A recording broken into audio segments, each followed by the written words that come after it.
And thank you for joining us as we announce a massive and groundbreaking expansion in our testing capability for the China virus. And as you know, it's already setting records like nobody's ever seen before. Last week, we crossed a historic milestone when the United States conducted our 100 millionth test, far more than any other country, and not even close, actually. Second seems to be India, with 1.5 billion people, and the numbers would be probably at least 50 million more tests by us. We've conducted more tests than the entire European Union and more than all of Latin America combined.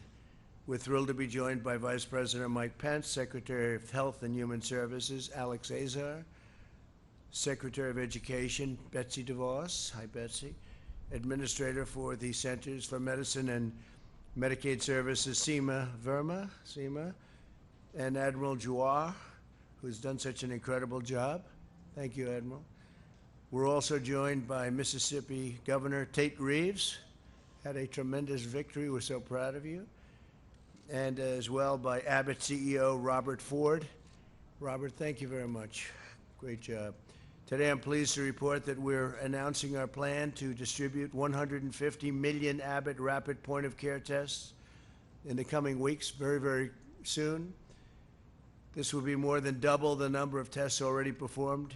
And here's our plan. 50 million tests will go to protect the most vulnerable communities, which we've always promised to do, including 18 million for nursing homes, 15 million for assisted living facilities, 10 million for home health and hospice care agencies, and nearly 1 million for historically black colleges and universities and also tribal nation colleges. 100 million rapid point-of-care tests will be given to states and territories to support efforts to reopen their economies and schools immediately and fast as they can. For example, the support my administration is providing would allow every state to, on a very regular basis, test every teacher who needs it. This continues our critical effort to use testing to protect high-risk communities. These new Abbott rapid point-of-care tests are easy to use and return results within just minutes. You'll have a result at a maximum 15 minutes. No machine is required to process them. So in the old days when we just started this, you remember we'd go out and we'd have to find these massive laboratories with tremendously expensive equipment. Now we're down to something that you'll see that is really from a different planet. I would like to ask Admiral Jawar to come up and demonstrate how these tests are performed. He'll do this very nicely, I think. Good luck. Hope you don't test positive.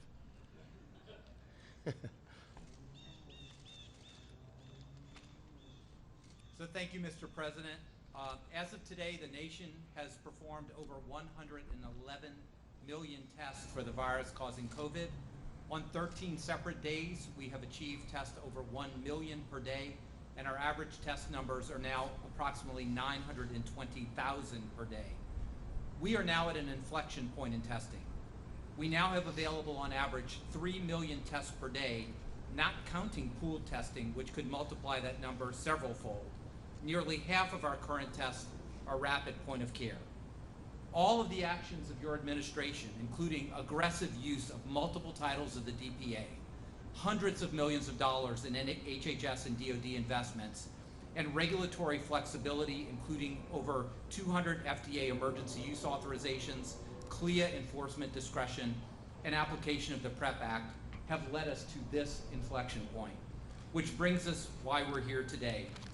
On August 27th, after months of planning and only after 1 day after the FDA authorization, the Trump administration awarded a contract for $760 million to Abbott for the delivery of 150 million of these Abbott BinaxNOW rapid tests. The BinaxNOW detects the presence of the COVID antigen. It uses a specific nasal swab, and that swab comes with the test, and it's made by Puritan. And the reason why Puritan swabs are here is because the administration used the DPA and $120 million in investment to make these swabs able to use by Abbott. It does not require an instrument to determine the result. It's in 15 minutes, the result.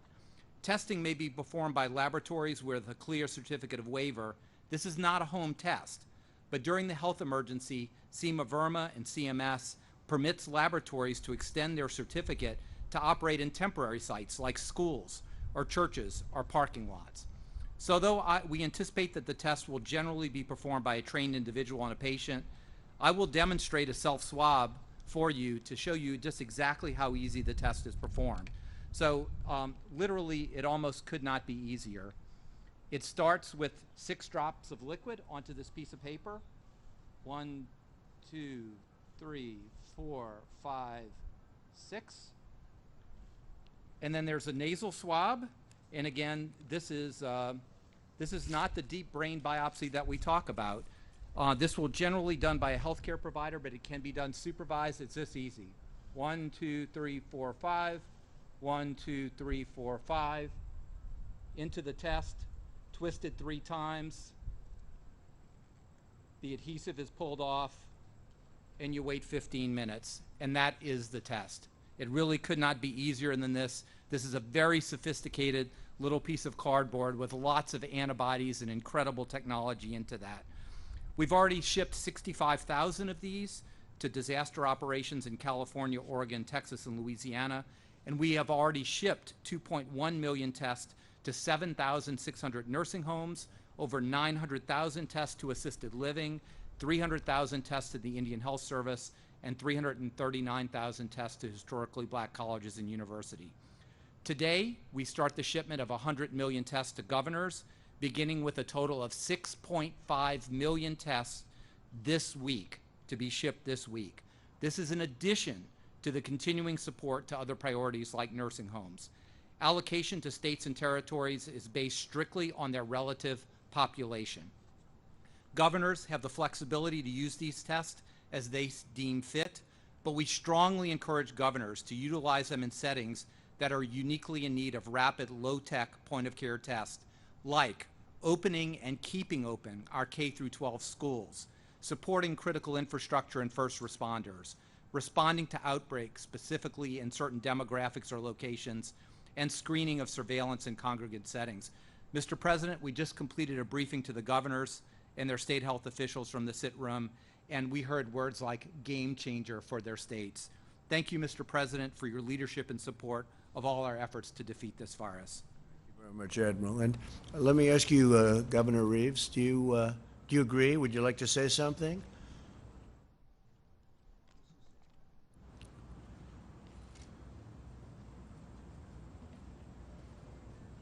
Well, thank you, Mr. President, for your leadership through this pandemic and through this crisis. It was said by Republicans and Democrats alike earlier, this is a game changer. In our state of Mississippi, our K-12 schools have been open for 9 weeks. Our institutions of higher learning have been open for about the same. But while we have testing available now at least once a week in every county of our state, what this allocation is going to allow for us is we will have testing available for our K-12 teachers every single day going forward. And the thing that we know is that kids learn, and Secretary DeVos knows this so well, kids learn so much better when they're in the classroom than when they're doing distance learning or a hybrid. And while we have 75 to 80% of our kids back in the classroom, we want to get 100% of our kids back in the classroom. It is also critically important, Mr. President, your decision to allocate on the front end to the historically black colleges and universities means the world to Mississippi. Our larger institutions have the financial resources to provide testing, but in Mississippi with Jackson State University and Alcorn State University and Mississippi Valley State University, 3 of our 8 institutions of higher learning will get an allocation of these tests, and it's going to make a difference.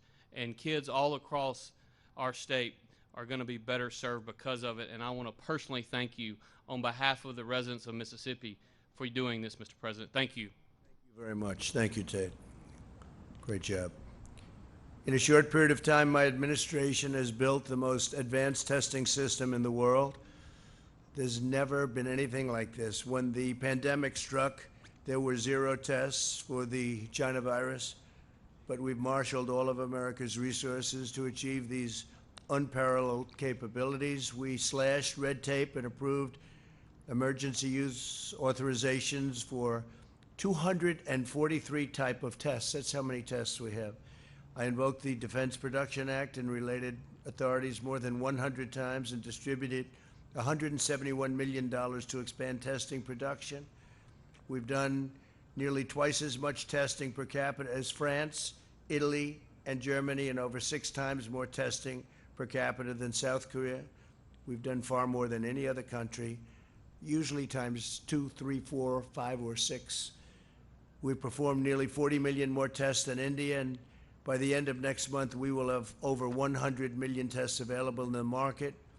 More than half will be point-of-care tests. Those are the quick ones, and they're really the ones that have the best impact, with the results in less than 15 minutes. We've also prioritized resources for the most vulnerable, including nursing home residents. We delivered rapid testing devices to nearly 14,000 certified nursing homes. We opened over 1,000 community testing sites in low-income communities. Nobody could have done this. We invested an unprecedented $8 billion to help tribal communities have the tests and resources they need to combat the virus. And it's important to remember that as younger and healthier people return to work, and as we massively increase testing capacity, we will identify more cases and asymptomatic individuals in low-risk populations. This should not cause undue alarm. The total number of cases is not the full metric of success. Hospitalization capacity and mortality rates are far more instructive metrics. As we do more tests, you're going to have automatically more cases. We are relentlessly focused on protecting the vulnerable while enabling healthy Americans to go back to work. We can do both, as Florida, Arizona, and other states have recently shown. Over the last 8 weeks, hospitalizations have declined by 48%, and they've just reached the lowest point since March. It's a long time ago. Due to advances in treatment, the fatality rate has fallen 85% since April. Our excess mortality has been considerably lower than comparable countries. Excess mortality compares total deaths during a pandemic to what we would be expected in a normal year. This is a critical measurement because it includes undetected China virus deaths along with deaths resulting from lockdowns. And lockdowns can be very harmful. And we have too many states that are locked down right now. The governors are, nobody knows what the governors are doing, actually. Europe has experienced a 50% greater excess mortality rate during the virus than the U.S., and their economic contraction has been far more severe. Under Operation Warp Speed, my administration is on track to deliver a safe and effective vaccine in record time. We're doing very well with the vaccines, as most of you know. 4 vaccines are now in the final stage of trials. The day the vaccine is approved by the FDA, we'll begin distributing it within 24 hours with hundreds of millions of doses to follow very quickly. We're all set to go. We're all ready, and logistically, we have the military lined up, and some incredible people are just waiting to have it. Over 100 million doses will be available before the end of the year. We will defeat the virus, and we will end the pandemic. And next year will be one of the greatest years in our history, and we think it's going to be a very exciting period of time. With that, I'd like to ask Mike to say a few words, because you just left a task force meeting. Vice President Mike Pence.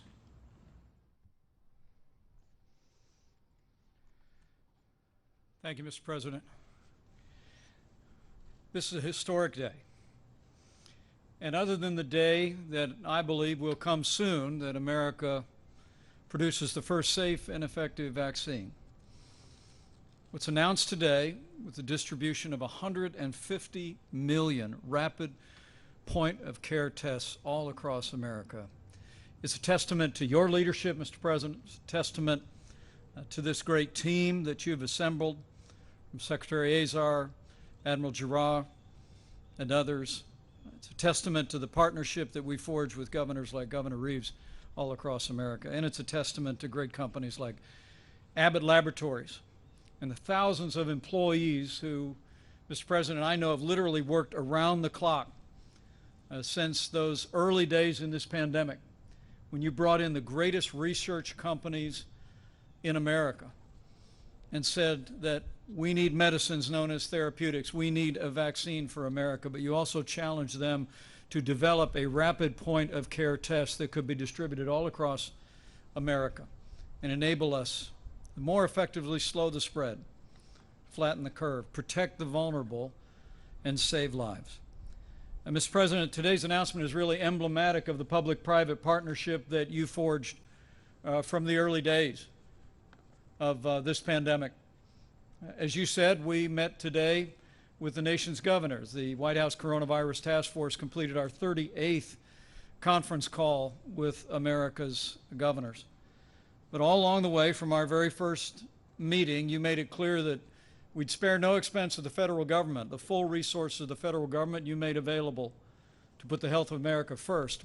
But you also challenged us, and you challenged American industry to bring the full power and innovation of the American economy to bear on this moment. And whether it be PPE, where we forged a partnership to see to the delivery and the manufacture of hundreds of millions of personal protective equipment, whether it be how we started with 15,000 ventilators in the Strategic National Stockpile, and today in partnership with GE Healthcare, Ford, and General Motors, we have over 150,000 ventilators in the Strategic National Stockpile. Whether it be the extraordinary progress on therapeutics, remdesivir, convalescent plasma that are literally saving lives, or whether it be, as you reflected, Mr. President, on our steady progress toward achieving a safe and effective vaccine before the end of this year. It's been that public-private partnership that you've led that's made these advances possible. And on testing, the American people really deserve to know that when we began, as you said, Mr. President, it was literally a standing start. We didn't have information on the coding of the coronavirus until mid-February. But America's CDC labs and public health labs did their level best. And by the end of February, we'd done less than 10,000 coronavirus tests. But as you just announced a few moments ago, last week we cleared 100 million tests all across the country. It's extraordinary. We have the capacity to do 3 million tests a day. It's a testament to American innovation and the leadership that you've provided. Also, Mr. President, we've delivered to nearly 14,000 nursing homes in America point-of-care tests already that are making it possible for us to really keep focus on the most vulnerable. As you know, only 8% of those who have contracted the coronavirus are in nursing homes, but 40% of those that have lost their life have been in nursing homes. And so we've surged those resources and surged them to vulnerable populations. But with the announcement today of this Abbott Laboratories BinaxNOW test, we began a process first announcing 50 million tests to go to our vulnerable communities, to go to minority communities, to Indian Health Services. But as we told all the nation's governors today, we begin the process this week of distributing 100 million tests to each state and territory in the country free of charge, so they can begin to deploy those tests on the priorities that the state has set. But Mr. President, given the extraordinary capacity that we have in testing today, we expressed a hope to all the governors today that they would particularly use these Abbott Binax tests to open up America's schools and to keep them open. And we heard about the enthusiasm of governors from both sides of the aisle about what this test will mean in helping to process the testing that will get our kids into school and keep our kids in school. And Mr. President, let me just close by saying we've passed through a challenging time in the life of this nation in 2020, and our hearts, and I know your heart, is with all the families that have suffered loss. But as you said, the cases are declining. Hospitalizations have been declining dramatically, particularly in the Sun Belt. In Louisiana, where not long ago 50 parishes had more than 10% positivity rate, now only 3 parishes are testing positive over 10%. Arizona was testing 20% positivity rate. Now it's less than 4% consistently. But with cases and positivity rising in 10 states, in the Midwest and the Near West, and with this historic advance in testing that's being distributed, 150 strong around the country. Mr. President, the American people should anticipate that cases will rise in the days ahead. But as we more readily identify those who've contracted the coronavirus, the American people can be confident because of this extraordinary and historic public and private partnership that you've forged, because of this whole of government approach. We're ready. As we proved through the outbreak in the Sun Belt this summer, we'll make sure that any community, any state that's impacted with rising cases, any school that's impacted will have the PPE, will have the supplies, will have the medicines. And as you said, Mr. President, we will continue at your direction our relentless drive toward achieving the first safe and effective vaccine so we can achieve the day that we once and for all put this coronavirus in the past. So, Mr. President, with thanks to our industry partners, thanks to this team, but thanks to you for your strong leadership. I hope for that day, and the American people can be confident. We will not rest, we will not relent until we put this coronavirus in the past. Thank you very much, Mike. Scott Atlas, would you say a few words, please, as to how we're doing and where you see us going, please?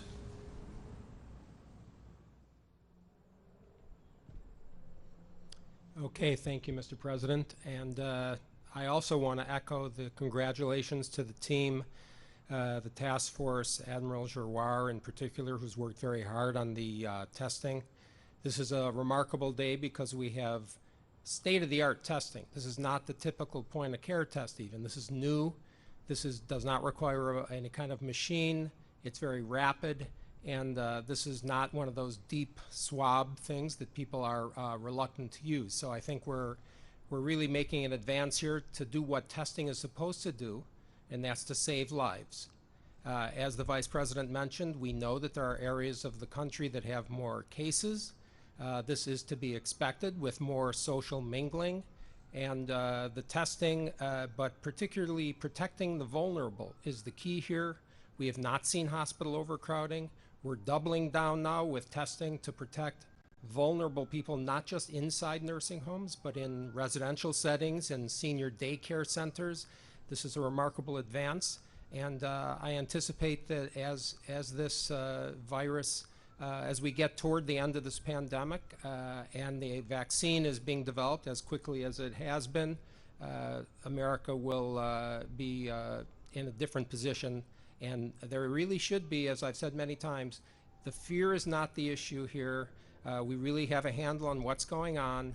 We know what to anticipate, and there's remarkable advances being made as we see today. Thank you very much. Well, thank you very much. Tremendous progress is being made, and I say it, and I'll say it all the time, we're rounding the corner. And very importantly, vaccines are coming, but we're rounding the corner regardless. But vaccines are coming, and they're coming fast. We have 4 great companies already, and it's going to be added to very rapidly. They're in final stages of testing, and from what we're hearing, the results are going to be very extraordinary. So thank you very much. I appreciate it, and thank you very much. Great job by Abbott. Right from the beginning, great job by Abbott. Thank you. Thank you very much, everybody. Thank you.